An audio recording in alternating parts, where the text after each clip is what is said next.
Good morning my dear friend. कैसे हैं आप सभी लोग और कैसी चल रही है आप सभी लोगों की तैयारी। Good morning everyone. देखिए, जैसा कि आप सभी लोगों का जीके का फाउंडेशन कोर्स जो 2022 का जो मैं फाउंडेशन कोर्स लेके चल रहा हूँ, ठीक है। तो इसमें मैं स्पेशलिस्ट इंडियन ज्योग्राफी और वर्ल्ड ज्योग्राफी, उसके अलावा मैं हिस्ट्री के पार्ट को आपके सामने डिस्कस करूँगा, ठीक है। इंडियन ज्योग्राफी एंड इसके बाद जस्ट वर्ल्ड ज्योग्राफी होगी। तो दो तीन सब्जेक्ट मैं लेके चल रहा हूँ, क्योंकि अपने इस चैनल पर अभी थोड़ा से एडुकेटर्स की कमी है। तो जल्द ही मैं आपके चैनल पर कई सारे लोगों को उपस्थित करूँगा। मतलब सारे लोग जो भी होंगे वो स्पेशलिस्ट होंगे। ये नहीं कि एक ही जनरल साइंस के एक ही टीचर आपके लिए बने रहेंगे, ऐसा नहीं है। हालांकि मैं चाहूँ तो आपके सारे पार्ट्स को डिस्कस कर सकता हूँ, लेकिन क्या है, मैं सारे स्पेशलिस्ट टीचर को रखूँगा। थोड़ा सा आप हमें समय दीजिए। तो आज ये डे तीसरा दिन है इंडियन ज्योग्राफी का।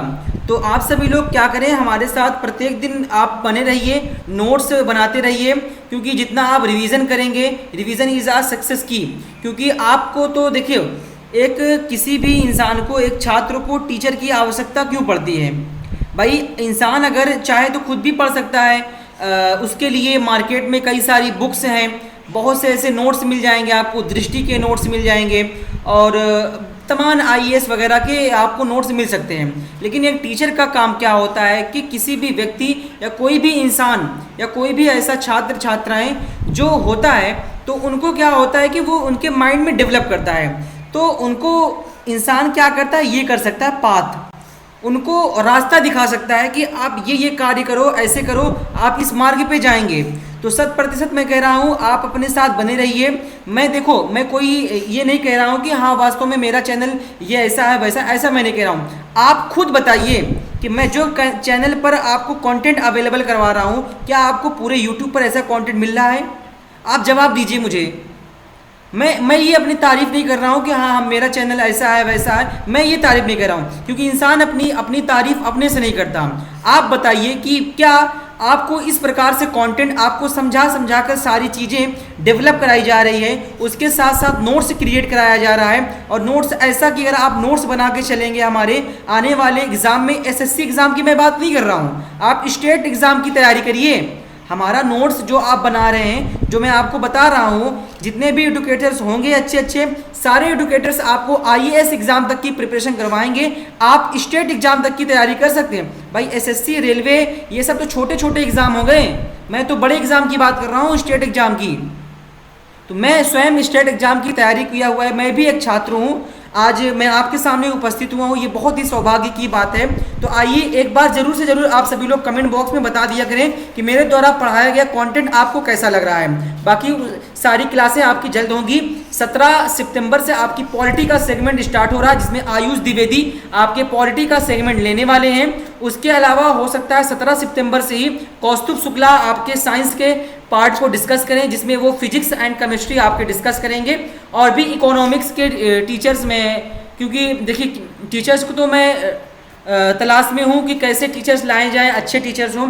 भाई टीचर्स तो बहुत मिल रहे हैं पढ़ाने वाले, लेकिन मैं टीचर्स ऐसे लाऊंगा कि आपके साथ धोखेधार नहीं। मैं और मेरी टीम एक सच्ची और ईमानदार टीम के साथ आपके काम कर रही है, और हमारी टीम का उद्देश्य है कि अपने इस चैनल से सिलेक्शन हो। और देखना भाई, आने वाले समय में भले ही हमारे पास अभी लड़के नहीं हैं, लोग नहीं हैं, आने वाला समय, ये चैनल अभी इस समय थोड़ा सा लो है, आने वाला समय आप खुद ही तय करोगे, आप खुद ही बताओगे कि अपने इस चैनल से मैं कितना सिलेक्शन देता हूं बच्चों का। आप बने रहिए, आप सपोर्ट करते रहो बस। आइए चलते हैं अपने सेगमेंट की ओर और देखते हैं क्या क्या पढ़ना है। आपको दिख रहा होगा भारत का नामकरण, आज ये क्लास नंबर 3 है। तो 2 क्लास पूर्व में हो चुकी है, तो उन क्लासों को आप लीजिए। तो ये सब पढ़ाया गया है कि भारत का नामकरण क्या है, दिशाओं का निर्धारण, ये सारी चीज आपको बता दी गई है। उसके अलावा अगर मैं बात करूं भारत का विश्व में स्थिति क्या है, ये देखो आपके सामने भारत नजर आ रहा है। तो ये सारी चीज आपको बता दी गई है, ठीक है। ये चीजें आपको बता दी गई हैं। अब आइए हम आज पढ़ने क्या वाले हैं। जी हाँ, तो हम कल लास्ट में जहां से आपको छोड़े थे वहीं से हम आज के इस सेगमेंट को स्टार्ट करेंगे। अब देखो, कल हमने आपको भारत के अक्षांश एवं देशांतर रेखाओं के बारे में हमने बताया था, विस्तार से जानकारी भी आपको दी थी। अब क्या है, हमने यही पढ़ते कि एक अक्षांश रेखा ऐसी है जो भारत को दो बराबर भागों में बांटती है। भाई जाहिर सी बात है, ये जिस लाइन की मैं बात कर रहा हूं, इस लाइन को बोलते हैं 23.5 डिग्री। कितना? 23.5 डिग्री नॉर्थ, जिसको हम बोलते हैं कर्क रेखा। नोट करो इसको, कल यहीं से क्लास एंड कर दिया था हमने, कुछ टेक्निकल प्रॉब्लम हुई थी। कर्क रेखा।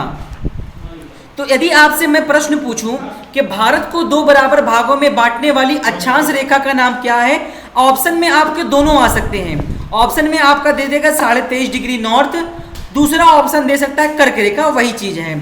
ये दो बात आपकी क्लियर हो गई। अब आइए मैं बात करता हूं, क्योंकि यहीं तक बात सीमित नहीं हो जाती।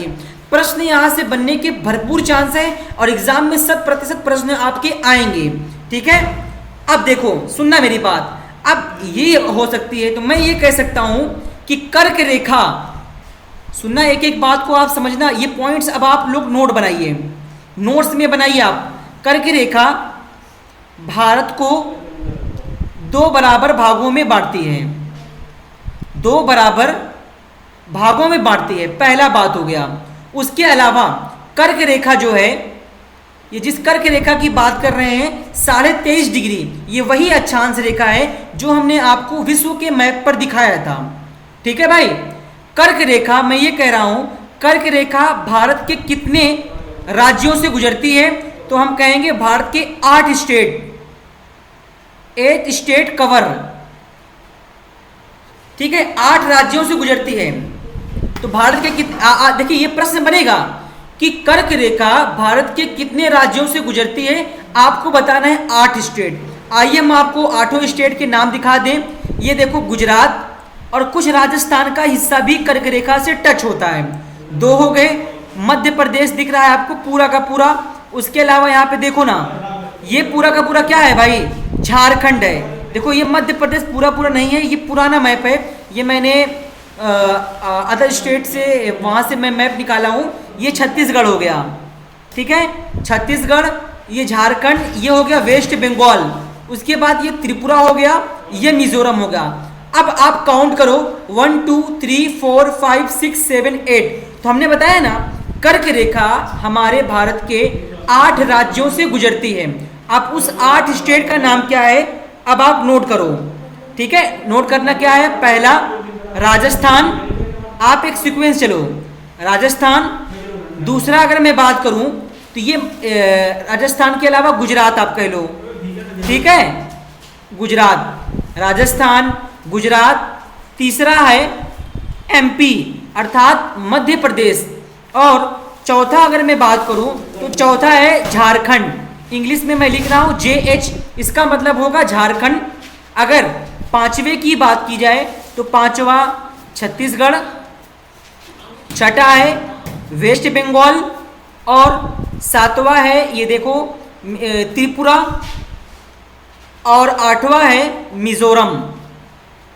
ठीक है ना भाई, आठवां है मिजोरम। तो यदि आपसे प्रश्न देखिए, एग्जाम में प्रश्न कैसे बनते हैं, ऐसा सुनना, सुनो मेरी बात। आपसे ये कहेगा एग्जामिनर कि भाई ये बता, क्वेश्चन देगा आपको कि सबसे पहले प्रश्न ये बन सकते हैं कि कर्क रेखा अर्थात इसको हम बोलते हैं ट्रॉपिक ऑफ कैंसर। ये भी नोट कर लो आप जो भी इंग्लिश वाले हैं, ट्रॉपिक ऑफ कैंसर अर्थात कर्क रेखा, ये भारत को 2 बराबर भागों में बांटती है और यह भारत के 8 राज्यों से गुजरती है। अब उस 8 राज्यों का नाम है गुजरात, राजस्थान, मध्य प्रदेश, झारखंड, छत्तीसगढ़, वेस्ट बंगाल, त्रिपुरा और मिजोरम। ये आपके सामने मैं मैप में दर्शा दिया हूं, यहां तक आपको कोई समस्या नहीं होनी चाहिए। उसके अलावा अगर आप चाहें तो एक ट्रिक याद कर सकते हैं, क्योंकि ट्रिक व्रिक जो होती है ना, ये सब कुछ इंसान चाहे ना तो ट्रिक, बहुत सारे ट्रिक बना सकता है। तो वो ट्रिक सारे तभी बनेंगे जब आपके सारे कॉन्सेप्ट क्लियर रहेंगे। तो ट्रिक हमने एक बनाया है गमछा, इसको नोट करो, अच्छी ट्रिक है, अगर आप याद करे रहेंगे तो कर्क रेखा की ये ट्रिक है, गमछा झार मित्र पर, इसको नोट कर लो, इसको गमछा झार मित्र पर। ठीक है, ये ट्रिक है भाई, इस ट्रिक को आप नोट करो और देखो इस ट्रिक से किस प्रकार से बना हुआ है। ठीक है, गमछा झार मित्र पर। अब देखो सुनो मेरी बात, अब गमछा की बात करें तो सब ठीक है, तो सबसे पहले देखिए इस, अब देखो बात मेरी सुनो, इस गा का अर्थ क्या हुआ। अब देखो ये जो ग दिख रहा है आपको, तो आप ना भाई इस गा के स्थान पर बोलो गुजरात। सुनो मेरी बात, देखो गमछा मतलब सुनो एक ट्रिक है। अब ट्रिक को कैसे हम पता करें, अब कर्क रेखा आ गया, कर्क रेखा भारत के कितने राज्यों से गुजरती है, 8। उसके लिए ट्रिक क्या है, गमछा झार मित्र पर। गा का अर्थ हो गया गुजरात, नोट करो ये एक सीक्वेंस है पूरा, गुजरात। दूसरा माँ का मतलब हो जाएगा मध्य प्रदेश, माँ का अर्थ हो गया यहां से मध्य प्रदेश। अब देखो इस छा का देखो अर्थ, यहां से छा का मतलब हो जाएगा छत्तीसगढ़। अच्छी ट्रिक है, आप इसको नोट कर लो, छत्तीसगढ़। अब फिर यहां से झा का मतलब हो गया झारखंड, इसको नोट करो झारखंड। उसके बाद ये जो आप रा देख रहे हो, रा से यहां पे हो जाएगा राजस्थान, राजस्थान। उसके बाद माँ से यहां देखो, माँ से हो जाएगा मिजोरम, माँ से यहां पे हो जाएगा मिजोरम। और यहां से ता का हो जाएगा त्रा से हो जाएगा त्रिपुरा। ट्रिक अच्छी है, आप चाहें तो ट्रिक करो, वरना आप मैप पे ही आपको मैं दिखा दिया हूं सब कुछ, वो आप देख लो। उसके बाद पाप से हो जाएगा पा, तो यहां पर हो जाएगा पश्चिम बंगाल, वही जो हमने अभी लिखा वेस्ट बंगाल, तो इसी को मैं कह सकता हूं पश्चिम बंगाल। पश्चिम बंगाल कितने हुए, 1 2 3 4 5 6 7 8, ये हो गए टोटल 8 राज्यों से। हमने शुरू में बताया आपको कि कर्क रेखा 8 राज्यों से गुजरती है, उसका हमने नाम लिख दिया, उसके लिए फिर हमने आपको ट्रिक दे दिया।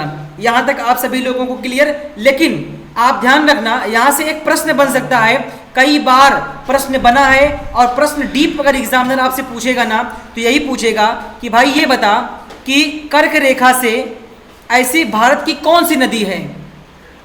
ठीक है, भारत की ऐसी कौन सी नदी है जो 2 बार स्पर्श करती है, स्पर्श करती है, तो आपको बताना है माही नदी। ध्यान रखना भाई, माही नदी, माही रिवर जो है, ये क्या है ना भाई, कर्क रेखा को 2 बार स्पर्श करती है। और जिस माही नदी की मैं बात कर रहा हूं, ये देखो इस प्रकार से, यूं इस प्रकार से फ्लो करती है, ये 2 बार। अब यहां से इसका उद्गम हुआ, तो ये कर्क रेखा को 2 बार स्पर्श कर दी। यहां से प्रश्न बन सकता है कि कर्क रेखा को ऐसी कौन सी नदी है जो 2 बार स्पर्श करती है, जो 2 बार कट करती है, वह है माही नदी। तो ये आपको ध्यान रखना है। अब और भी चलते हैं, यहीं तक बात सीमित नहीं हो जाती, एग्जामिनर और भी प्रश्न आपसे और हार्ड लेवल पूछ रहा है। अब हार्ड लेवल कैसे बनेगा, ये सारे तो चीज आम सभी लोगों को मालूम होनी चाहिए भाई, सब लोग तो मालूम होगा भाई, बहुत से लोग होंगे जिनको मालूम होगा। अगर जो चीज़ नहीं मालूम होगा, सभी का तो सिलेक्शन होगा नहीं। जब आप गलत करके आएंगे, गड़बड़ करके आएंगे, तभी तो आपका नंबर माइनस होगा, और जब नंबर माइनस होगा सिलेक्शन कहाँ से होगा। तो इसलिए मैं सारी डीप आपको पूरा डीप एनालिसिस करवाऊंगा, आपको पूरा डीप एनालिसिस। आइए अब देखो, इसके लिए मैं ये कह रहा हूं कि आपने ये बताया कि कर्क रेखा के लिए इतने इतने राज्य आपने बता दिया। अब एग्जामिनर प्रश्न ये पूछेगा कि बता भाई ऐसे कौन से राज्य हैं जो कर्क रेखा के राज्य हैं, जिनके सिटी आते हैं, शहर आते हैं, शहर आप नोट कर लो यहाँ पर। कर्क रेखा से नजदीकी शहर, जो भाई नजदीकी शहर कौन कौन से होंगे, इन्हीं 8 राज्य के कोई सिटी होंगे, कोई जिले होंगे, यही सब पूरा का पूरा प्रश्न पूछा जा सकता है आपसे। आओ यहाँ पे नोट करो, मैं कह सकता हूं मध्य प्रदेश की कैपिटल है भोपाल, राजधानी जो है मध्य प्रदेश की भोपाल, ये नजदीकी पड़ता है भाई, तो कर्क रेखा के आसपास में पड़ता है भोपाल।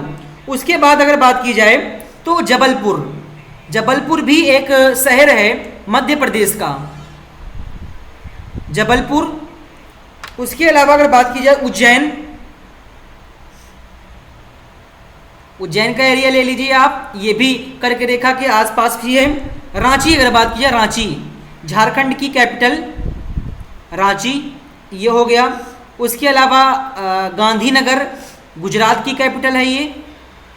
गांधीनगर ये भी एक शहर है, ये भी आसपास पड़ता है कर्क रेखा के। उसके अलावा आइजोल, ठीक है, ये सारे ऐसे ऐसे शहर हैं। अब देखो ये सारा ना पूछकर एग्जामिनर अब आपसे ये पूछेगा, देखना आने वाले समय में देखना आपसे ये पूछा जाएगा। और अभी अभी लास्ट आप अगर देखेंगे ना, पीसीएस का एग्जाम हुआ था, उसमें प्रश्न आया था यहाँ से, ठीक है। आइए अब हम बढ़ते हैं थोड़ा सा आगे। और अब देखो ये सारी चीज तो हो गई, हमने शुरू में आपको बताया भारतीय अक्षांश एवं देशांतर रेखा, पूरा हमने उसका विस्तार से एनालिसिस किया।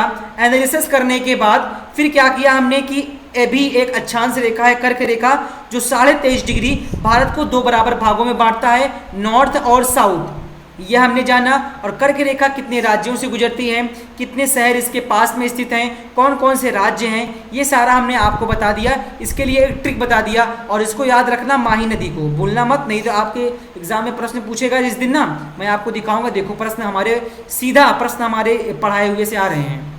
आइए यहाँ से हम कट करते हैं और बढ़ते हैं आगे। और आप सभी लोगों को मालूम होना चाहिए, ये सभी लोग को, ये देखिए एक राउंड है, ये हमने एक राउंड जैसी एक आकृति लिया है, एक शेप लिया है। इस राउंड का अर्थ क्या है, आप क्या बताना चाह रहे हैं इसमें, तो मैं ये बताऊंगा। थोड़ा सा आज आपको क्लाइमेट का, हम जलवायु का थोड़ा सा एक मुद्दा हम आपको समझाएंगे कि वास्तव में जलवायु परिवर्तन कैसे होता है। क्या हम टेम्परेट जोन में हैं या ट्रॉपिकल जोन में है। हम कहते नहीं कि हमारा भारत जैसा एक महान विशाल देश, जिसके मध्य में विशाल नदियाँ, उत्तर में मध्य बड़े बड़े हिमालय, दक्षिण में एक उसी देश का महान एक ओशियन महासागर, इसके पश्चिम में एक मरुस्थल, इसके पूर्व में वनाच्छादित पहाड़ियाँ, ये सारी क्या है भाई, एक विशाल देश है, ठीक है, जिसकी कल्पना अगर हम करें ना तो अनेकों देशों से हम नहीं कर सकते।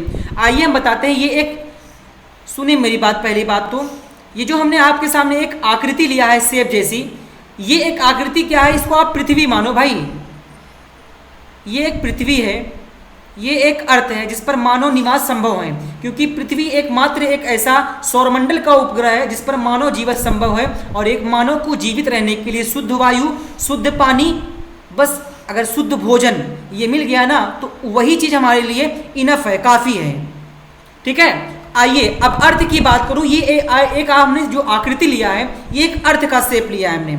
अब ये बात हो जाती है भाई कि ट्रॉपिकल रीजन क्या होता है, अर्थात उष्णकटिबंध क्षेत्र किसे बोलते हैं, और टेम्परेट जोन किसे बोलते हैं, अर्थात उपोष्णकटिबंध किसे बोलते हैं। हम में से बहुत से लोग ऐसे हैं जो रट के बैठे हुए हैं कि हमारा भारत उष्ण एंड उपोष्णकटिबंध अर्थात tropical region and temperate zone दोनों का है।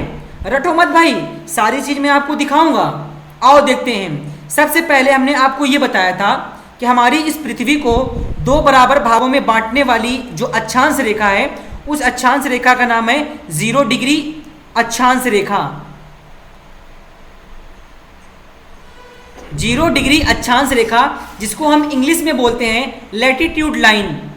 नोट करना इस चीज को, हालांकि कई बार बता दिया हूँ यार आपको, इतना तो जब से आप पढ़ रहे हैं ना, जितना मैं अभी दे दिया हूँ ना आपको, इतना कभी आप किसी यूट्यूब टीम पर अगर आपको मिल गया होगा ना तो आप मुझे स्क्रीनशॉट भेज देना कि हाँ इस प्रकार से पढ़ाया गया है आपको। पूरी टीम मैं जो टीम उतार रहा हूँ ना, आपके लिए देखना कितने मैं सिलेक्शन अपने चैनल से देता हूँ। अभी भले ही मेरे पास लोग नहीं है, हमें लोग की ज़रूरत नहीं है इतने, लेकिन जो भी लोग रहेंगे अगर प्रतिदिन पढ़ते रहेंगे, आने वाला समय आपका भविष्य बनाएगा हमारा ये चैनल, क्योंकि हम पूरे सच्चे और ईमानदारी के साथ इस चैनल पर जुड़े हैं, इसलिए जुड़े हैं कि लोगों का सिलेक्शन हो, ठीक है। तो आने वाले समय में देखिएगा कि अपना चैनल कैसे ट्रेंडिंग में आता है। अभी हमें कोई ज़रूरत नहीं, बस आप पढ़ते रहो। बस यही कहूँगा कि आप अगर जुड़े हुए हो, आपको अच्छा लग रहा है तो आप 2-3 लोगों को जोड़ सकते हैं, इतना आप काम कर सकते हो, ठीक है। आइए बढ़ते हैं आगे। अब अक्षांश रेखा की बात करें तो ये आप सभी लोगों को मालूम हो गया कि हमारी इस पृथ्वी को, जिस पर हम लोग रहते हैं, तो उस पृथ्वी को 2 बराबर भागों में बांटता है, north and south, Uttar and दक्षिण में। तो वो लाइन क्या है, अक्षांश रेखा है। ये प्रश्नों को मैं कल या परसों आपके सामने लूंगा, जितना भी मैं पढ़ा चुका हूँ, सारे प्रश्नों को आपके सामने मैं विस्तार से चर्चा करूंगा और बताऊंगा। देखो ये PY प्रीवियस ईयर क्वेश्चन है, ऐसे ऐसे एग्जाम में प्रश्न आ रहे हैं, आप कहोगे अरे वाह ये तो मैं पढ़ा हूँ, ये मैं सब देखा हूँ, तो आप तुरंत कर पाएंगे। परेशान मत होइए, आप चीज लोगे पढ़िए बस। अक्षांश रेखा, अब ये 2 बराबर भागों में बांट दिया, नॉर्थ और साउथ। इतनी बात सीमित नहीं हो जाती, अब हमने आपको बताया ट्रॉपिक ऑफ कैंसर, जो कर्क रेखा होता है ये देखो 23.5 डिग्री 2 है।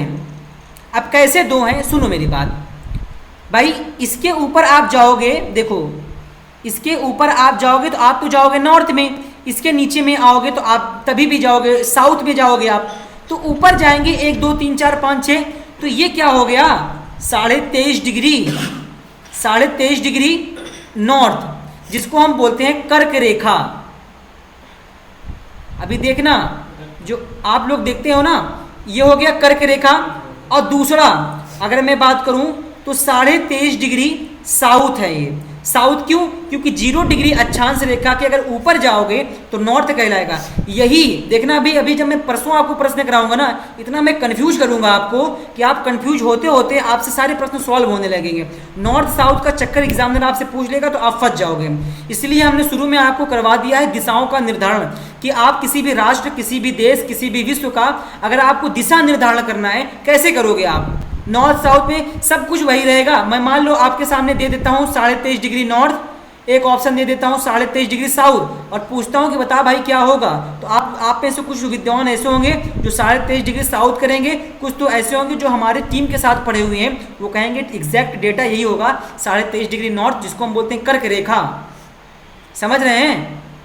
तो इसीलिए मैं बोल रहा हूँ बारीकी को पकड़ के चलिए अभी आप, क्योंकि लर्निंग स्टूडेंट्स हैं अभी आप, ठीक है। 23.5 डिग्री साउथ, तो इसका नाम भी हम दे सकते हैं मकर रेखा। अगर आप इंग्लिश में नाम लिखना चाहें तो आप लिख लीजिए ट्रॉपिक ऑफ कैप्रिकॉर्न,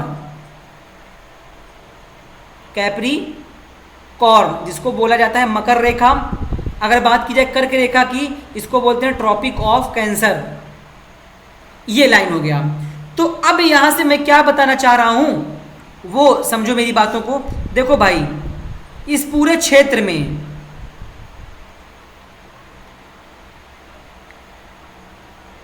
देखो, ये पूरा का पूरा जो क्षेत्र आप देखेंगे अभी आप, ये पूरा का पूरा जो होगा ना भाई, ये क्या होगा, आप में से बहुत से लोगों के कमेंट बॉक्स में बता सकते हैं आप।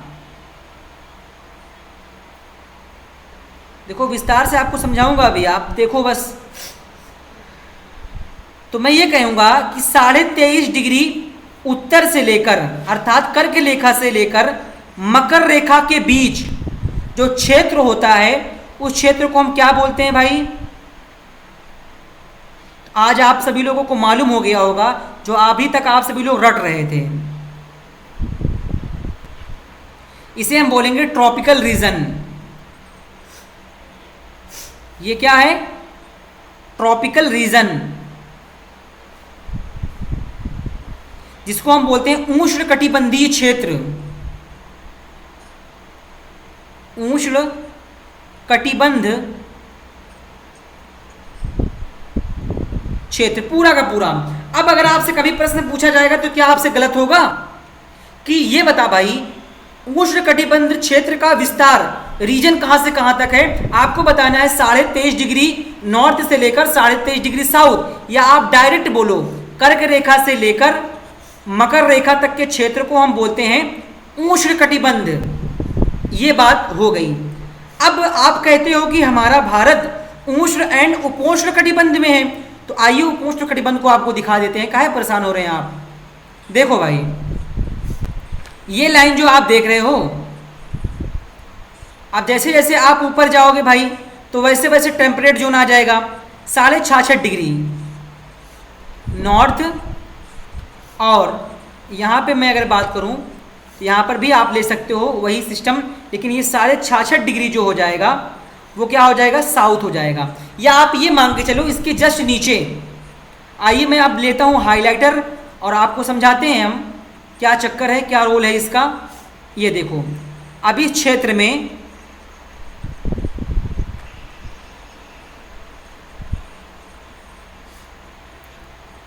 ये पूरा क्षेत्र जो आप देख रहे हो और इसका ऊपर का क्षेत्र, अगर आप ये पूरा का पूरा आकृति बना लेते हो ना तो अच्छा रहेगा आपके लिए। आप अगर चाहें तो बना लीजिए इसको। ये पूरा का पूरा क्षेत्र क्या हो जाएगा? तो ये मैं कहूँगा टेम्परेट जोन है। टेम्परेट जोन, इसको नोट करो। टेम्परेट जोन, जिसको हम हिंदी में बोलते हैं उपोष्ण कटिबंध। उपोष्ण कटिबंध ये हो गया, ये भी टेम्परेट जोन है, क्योंकि पृथ्वी हमारी एक शेप जैसी आकृति है, राउंड जैसी आकृति है, तो सब कुछ ये पूरा मिला हुआ है। ठीक है, टेम्परेट जोन अर्थात उपोष्ण कटिबंध ये हो गई। अब उसके बाद ये जो इतना क्षेत्र बच रहा है आप देख रहे हो ना, ये इतना हो गया नॉर्थ पोल, इसको लिख लो आप नॉर्थ पोल, इसका मतलब हो जाएगा उत्तर का ध्रुव, या आप इसको ऐसे कह लीजिए उत्तरी ध्रुव। ये पूरा का पूरा रीजन हो जाएगा साउथ पोल, साउथ पोल जिसको हम बोलते हैं इंग्लिश में दक्षिणी ध्रुव। ठीक है, दक्षिणी ध्रुव ये हो गया। इतनी बात तो यहाँ तक क्लियर, लेकिन हमको जो समझना है कि हमारा भारत, जिस भारत की आप बात कर रहे हैं, अभी आपने ये बताया कि भारत उष्ण और उपोष्ण कटिबंध का है। जी बिल्कुल है। अब आप देखिए यहाँ पे, अब देखने का समय आ गया है। अभी हमने आपको बताया था कि जो कर्क रेखा है ये हमारा भारत है भाई। ठीक है, आप ऐसे मान लेना इस कुछ चीज को, ये हमारा भारत हो गया। अब भारत हमारा यहां पर है, तो क्या अभी हमने तो आपको बताया था ना कि भारत को दो बराबर भागों में यही लाइन तो बांटती है कर्क रेखा, तो भाई कर्क रेखा गुजर रही है। तो भारत का जो दक्षिणी हिस्सा है पूरा का पूरा ये वाला, ये किस में आ गया? ये तो आ गया उष्ण कटिबंधीय क्षेत्र में, उष्ण में आ गया।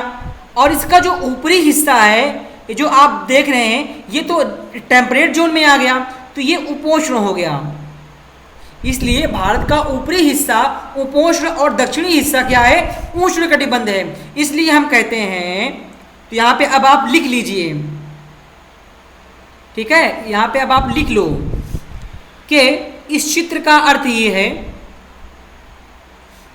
इस चित्र का अर्थ है कि आप इस प्रकार से बनाओ, थोड़ा साफ साफ बनाइएगा। इस चित्र का अर्थ है कि हमारा भारत उष्ण एंड उपोष्ण कटिबंध दोनों हैं। अब दोनों हैं, अभी मैं चाहता ना आपको ये पॉइंट लिखवा देता, आप रट के बैठ जाते, लेकिन ये सारी मानचित्र जो मैंने आपके सामने दर्शाया ना, ये आपके माइंड में क्लिक करेगा। और आने वाले समय में जब मैं एग्जाम में प्रश्न आपको करवाऊंगा ना, सारे प्रश्न आप सॉल्व कर पाओगे। देखो मैं खुद स्वयं करके बताऊंगा यार सारे प्रश्नों को, वो लाइव सेशन में लूंगा उस प्रश्नों को, उस वाले क्लास को।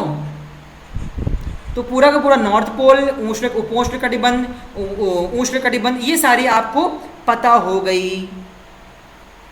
यहाँ तक अगर आप सभी लोगों को क्लियर है तो हम बढ़ते हैं अब थोड़ा सा आगे, और आगे देखते हैं क्या है। पूरा का पूरा समझने तो पड़ेगा भाई, अभी और भी चीज़ें हैं, यहीं तक तो बात सीमित नहीं हो जाती, अभी तो और भी है।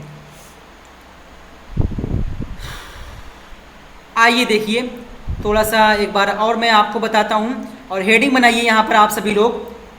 हेडिंग क्या बनाएंगे? देशांतर रेखा, भारतीय देशांतर रेखा, भारतीय देशांतर रेखा हेडिंग बनाइए। अगर आपको ज़्यादा मैप बनाने में दिक्कत आ रही हो ना, तो मार्केट में चले जाइएगा, 1 रुपए का एक मैप आता है, लेकिन मैप जरूर बनाइएगा भाई।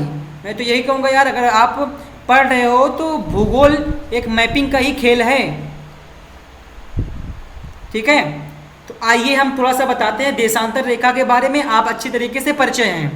तो हमने शुरू में ये बता दिया था कि ये देशांतर रेखा यही तो है ना, जो भारत का पश्चिमी हिस्से और भारत के पूर्वी हिस्से में टोटल कहाँ से लेकर कहाँ तक है, ये आप देख लीजिए। ये भारत का पश्चिमी हिस्सा हो गया, और ये भारत का पूर्वी हिस्सा, देख नहीं पा रहे हैं यहाँ पे, भारत का पश्चिमी हिस्सा ये हो गया, और ये भारत का पूर्वी हिस्सा हो गया।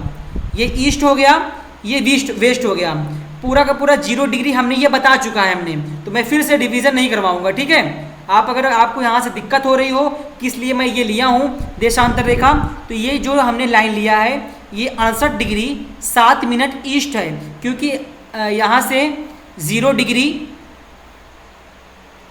डिग्री देशांतर रेखा यहाँ से है, जिसको हम बोलते हैं GMT line, Greenwich main time, जो मानक समय होता है। ठीक है, अब यहाँ से ये हो गया। ये बताने का उद्देश्य ये है कि अगर देशांतर रेखा खास अगर ये पूरे विश्व में न बनाया गया होता, तो जो आज हम घड़ियों को देखते हैं ना कि इतना समय बजा है, इतने समय हो रहे हैं, तो आज इस घड़ी को यूज ना कर पाते हैं हम, क्योंकि देशांतर रेखा ये घड़ियों का निर्माण में ये बहुत बड़ा इसका योगदान है।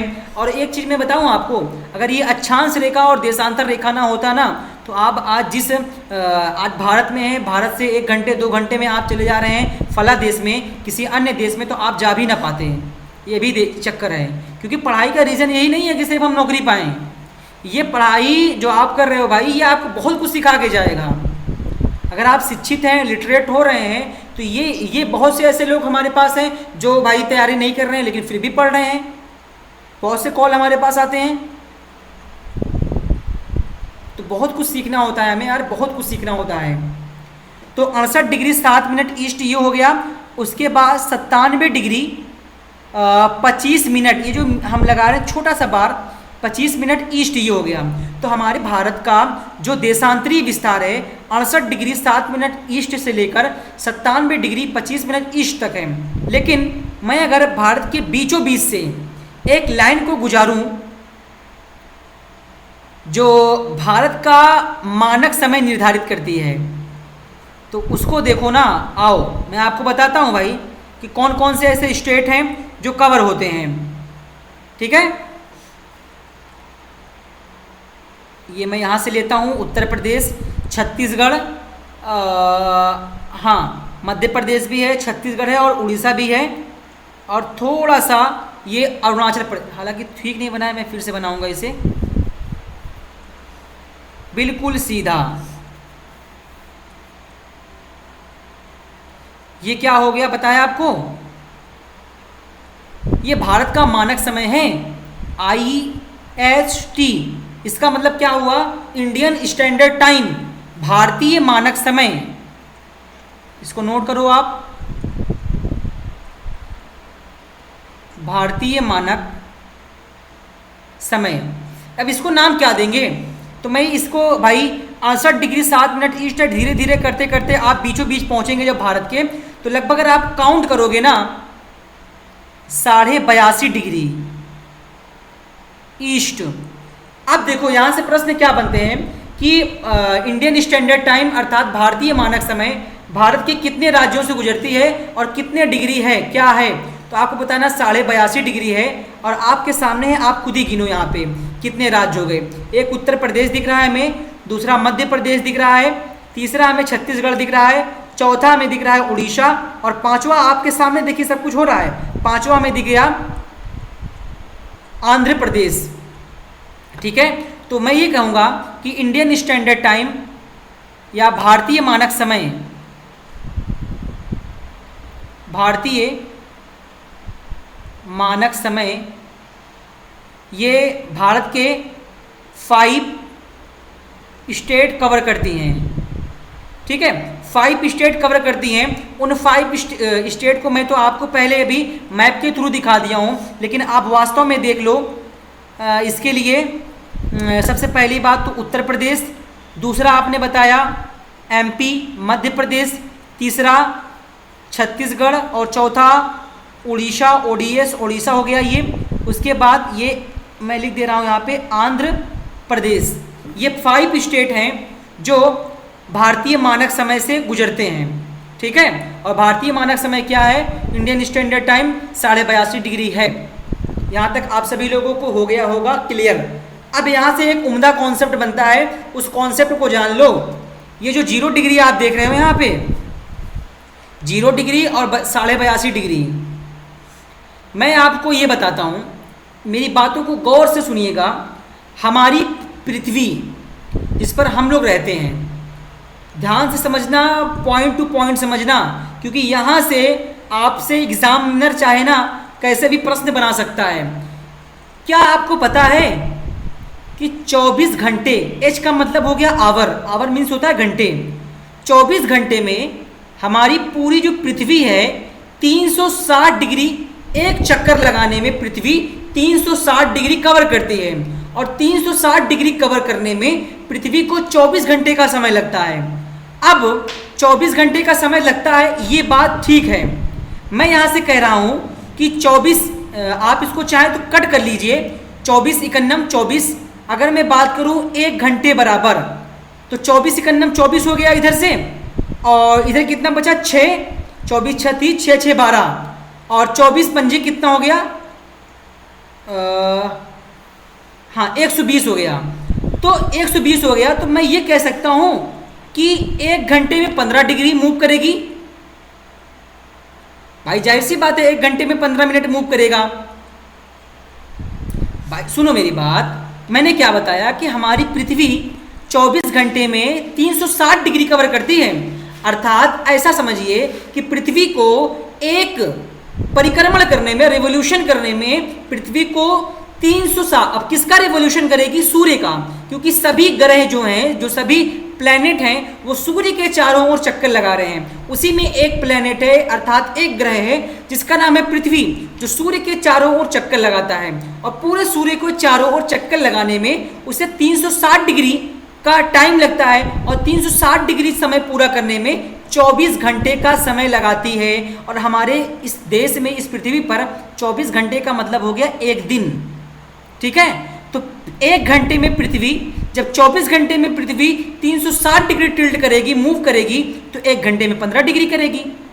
अब बात यही तक सीमित नहीं होती, 1 घंटे में 60 मिनट होता है, 60 मिनट बराबर 15 डिग्री, चाहे आप 1 घंटे बराबर 15 डिग्री कहो, वही 60 मिनट बराबर, क्योंकि 60 मिनट बराबर ही 1 घंटा होता है। तो 60 मिनट बराबर जब 1 घंटा हो गया, तो 15 इकन्ना 15 और 15 चौको 60, तो क्या यहाँ से एक कॉन्सेप्ट निकल के आ गया कि हमारी जो पृथ्वी है ये 4 मिनट में 1 डिग्री मूव करेगी, और 1 घंटे में 15 डिग्री मूव करेगी। करेगी कि नहीं करेगी, ये बताओ भाई आप। तो वही क्षेत्र को आप समझो, आप 0 डिग्री से पहुंच गए कहां पर, 82.5 डिग्री पर पहुंच चुके हैं, 82.5 डिग्री। ये जो लाइन आप देख रहे हो ये ग्रीनविच मेन टाइम है, ग्रीनविच मेन टाइम जो ब्रिटेन के लंदन से गुजरी है लाइन ये। तो 0 डिग्री से हमारे भारत का जो मानक समय आया वो 82.5 डिग्री आया। अब 82.5 डिग्री में जब पृथ्वी 15 डिग्री बराबर 1 घंटा, सुनो मेरी बात, 15 डिग्री बराबर 1 घंटा, तो क्या यहां से आप काउंट कर सकते हो, 15 चौको 60, 15 पचा 75, 15 पचे 75 डिग्री, अर्थात 5 घंटा टोटल यहां पे हो गया।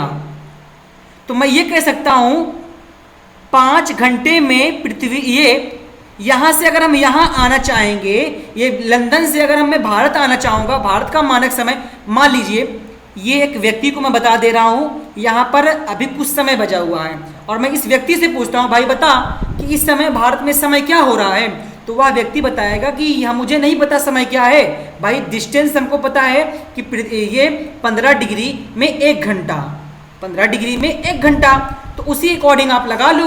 तो 15 डिग्री 1 घंटा, तो 15 पचे 75, तो 5 घंटे में 75 डिग्री। अब कितना बचा, 75 5 80, 80 2 82, अर्थात 7.5 डिग्री बचा कि नहीं बचा। तो 7.5 डिग्री 15 डिग्री का आधा ही तो हुआ, इसलिए आधा घंटे में इसमें और बढ़ा देंगे, तो 5 घंटा यानी 5.5 घंटा। यहां से आगे कि नहीं आ गया। अभी तक हम लोग रट रहे थे कि ग्रीनविच मेन टाइम से ये बताओ भाई कि हमारा भारत कितने घंटे आगे है, तो आप कहेंगे 5.5 घंटे आगे है। सुनो मेरी बात, किस लिए, क्योंकि सूर्य जो है ना ये पूर्व से पश्चिम की ओर निकलता है। और मैं अभी देखो यहाँ बताऊंगा कि हमारे भारत का ही एक राज्य है जिसको बोलते हैं अरुणाचल प्रदेश, और एक राज्य है गुजरात। तो अरुणाचल प्रदेश में सूर्य पहले निकल जाता है 2 घंटे पहले, और गुजरात तक पहुंचते पहुंचते सूर्य की किरण 2 घंटे बाद आती है, लेकिन समय वही रहेगा, समय वही रहेगा, समय में कोई परिवर्तन नहीं होगा। मान लीजिए अगर 4 बजे, सुबह के 4 बजे वहां अरुणाचल प्रदेश में सवेरा हो जा रहा है, तो गुजरात में आते आते सवेरा समय वही है, सवेरा यहाँ पे 6 बजे हो रहा है। ठीक है, ये सारा सूर्य का चक्कर है, सूर्य का। तो इस व्यक्ति से हमने पूछा भाई बोल कि तू जाएगा वहाँ पे, तो अभी यहाँ पे मान लीजिए मैं कह रहा हूँ 12 बजे हैं, मान लीजिए लंदन का समय हो रहा है 12 और लंदन में 12 बजे हैं, तो हम ये कह रहे हैं कि हम लोग ग्रीनविच मेन टाइम से 5.5 घंटे आगे हैं। अब कैसे आगे हैं ये सारा टेक्निक आपके सामने मैं स्पष्ट कर चुका हूँ। ठीक है, 5.5 घंटे आगे, 12 बज रहा है, तो हम लोग जब आगे हैं भाई, हम लोग आगे हैं, ये लोग पीछे हैं, तो 12 में से आप 5.5 घंटा घटाएंगे तो कितना बचेगा? हाँ, 7 5 12, अर्थात अभी हमारे यहाँ पर अभी हमारे यहाँ क्या हो रहा है भाई, जब यहाँ पे 12 बज रहा है तो हमारे यहाँ समय क्या होगा, हम लोग आगे हैं, तो 12 5 कितना हो गया? 1 2 3 4 5, 5 बज गए और हमारे यहाँ कितना बज गया?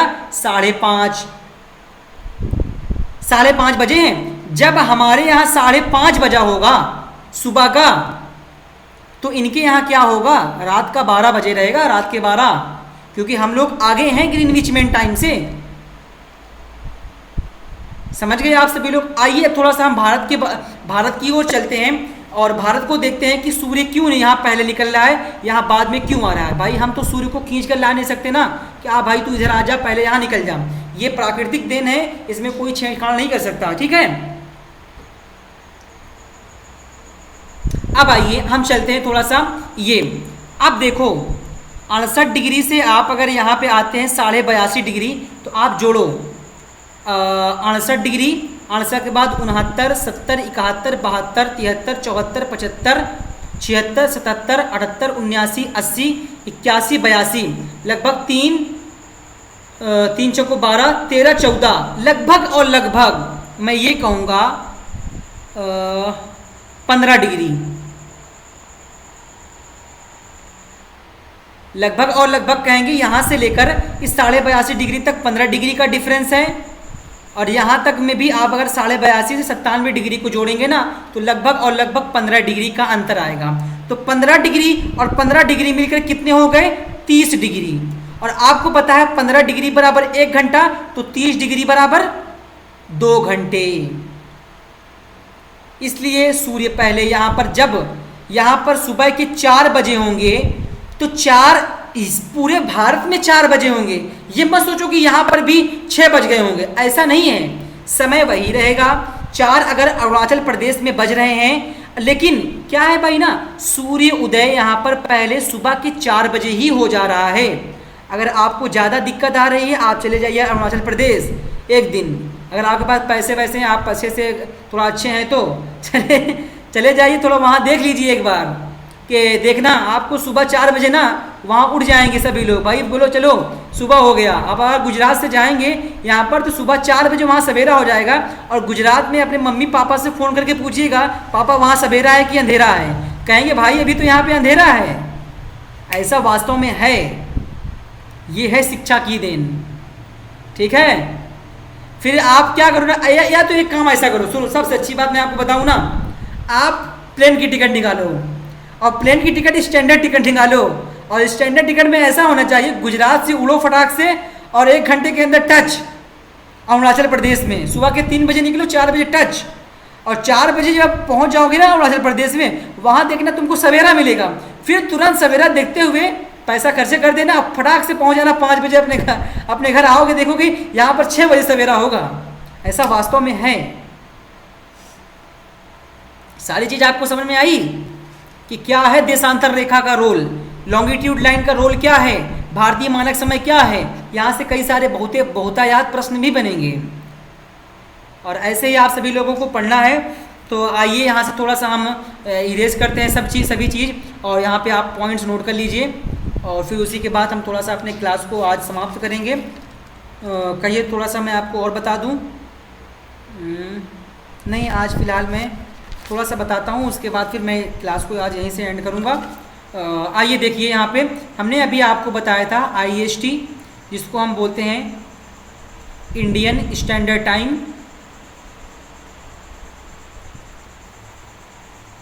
क्योंकि 45 मिनट से क्लास ज़्यादा मैं नहीं लेता, इसको मैं बोलता हूँ भारतीय मानक समय।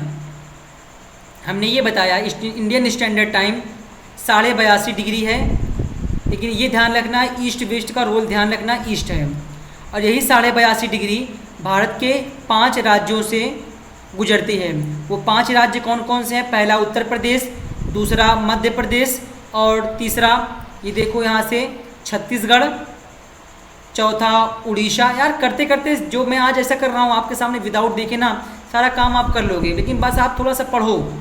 उसके बाद है आंध्र प्रदेश। ये मत सोचो आज मैं जिस तरीके से बैठा हूँ ना, बहुत यार मेहनत किया हूँ, बहुत मेहनत करके आपके सामने आज पढ़ा रहा हूँ। क्योंकि जब इंसान एक बात किसी चीज़ को देख लेता है ना, उसका निरंतर प्रयास करता रहता है, तो उसको मालूम हो जाता है कि सिस्टम्स कैसे हैं और कैसे एग्जाम में प्रश्न आ रहे हैं, प्रश्न आगे बनेगा क्या। आंध्र प्रदेश, ये 5 स्टेट हो गए। और इसके लिए आप एक क्या काम करो, ट्रिक इसके लिए भी लिख लो। ट्रिक ये भी अच्छी है यार, अगर आप चाहें तो लिख लीजिए। उमा छत पर पतंग उड़ा के आ। अब देखो ऊ का यहाँ पे क्या हो गया, उत्तर प्रदेश। माँ मीन्स हो जाएगा मध्य प्रदेश। छाता मीन्स हो जाएगा छत्तीसगढ़। उसके बाद पा और रा को हटाओ यहाँ से, पा तंग हटाओ भाई। इसके बाद उड़ीसा, ये उड़ीसा हो गया। उसके बाद आ से हो जाएगा आंध्र प्रदेश। सो होप कि आप सभी लोगों को यहाँ तक कोई दिक्कत नहीं होगी। तो क्लास 46 मिनट की हो गई है, तो आज के अपने इस सेशन को हम यहीं तक रखेंगे और मिलते हैं हम आपको अगले सेगमेंट में। और अगले सेगमेंट में आपको थोड़ा सा बताया जाएगा, क्योंकि भारत, अब देखो अब अगले सेगमेंट में आपको ये बताया जाएगा पूरे भारत की, हमारे भारत की लैंड बाउंड्री कितनी है और कोस्टल बाउंड्री कितनी है, तटीय रेखा क्या है, कितने राज्य स्पर्श करते हैं। फिर उसी के साथ ही साथ उसी क्लास में हम भारत के पड़ोसी देशों के बारे में चर्चा करेंगे। इसके लिए हमें आपको ट्रिक बताएंगे। हालांकि आपको पता है पड़ोसी देश कौन कौन से हैं, पाकिस्तान, अफगानिस्तान, चाइना, बांग्लादेश, श्रीलंका, भूटान, नेपाल, ये सारे हमारे पड़ोसी देश हैं। तो इतना तो आपको मालूम होगा। और हाँ, एक बात ध्यान रखना, अगर आप ज्योग्राफी की तैयारी कर रहे हैं तो आपके सामने एक भारत का मैप और एक विश्व का मैप होना चाहिए। आइए चलते हैं, मिलते हैं आपको अगले सेगमेंट में। आज के लिए फिलहाल इतना ही। बाय बाय, धन्यवाद, लव यू ऑल।